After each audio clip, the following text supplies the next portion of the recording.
سلام دوستان، شوکر هستم. با حرکت چهارم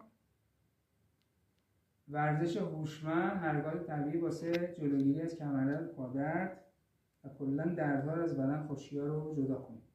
خب پاها رو به بغل بذارید اینجوری که بازه میارید و قشنگ میچسبونید تا اونجا که میشه میچسبونید.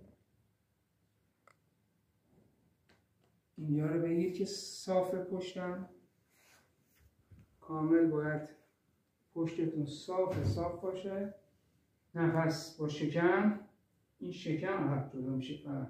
نفس دیافراگمی میکشیم، بعد آروم آروم اینجا رو میگیریم، آروم آروم پروانه میزنیم. نفس دستا رو بیار بغل اونجا که میشه. اگر نتونستید میتونید دستا رو بذارید پشتتون. این حرکت پروانه است تا اونجا که میشه. این حرکت انجام میدید، نگه میدارید، نفس میکشید. حالا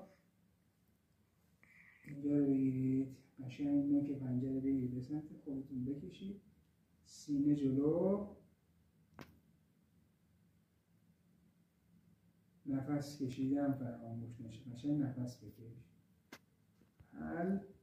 حالا هر چقدر که میتونی رو به جلو خم شو، سرسینه صاف و باز هم حرکت تانگو رو انجام میدی. 1 2 3 4 5 6 7 8 9 10. میای جلو نگه میداری. اگر تونستید آرنج میذاری زمین، دست رو نگه. نتونستید تا اینجا نفس میکشید، نگه میدارید. حالا باید با مشتتون بکوبید وسط پا اینجا، هم این ور کامل هم این ور کامل.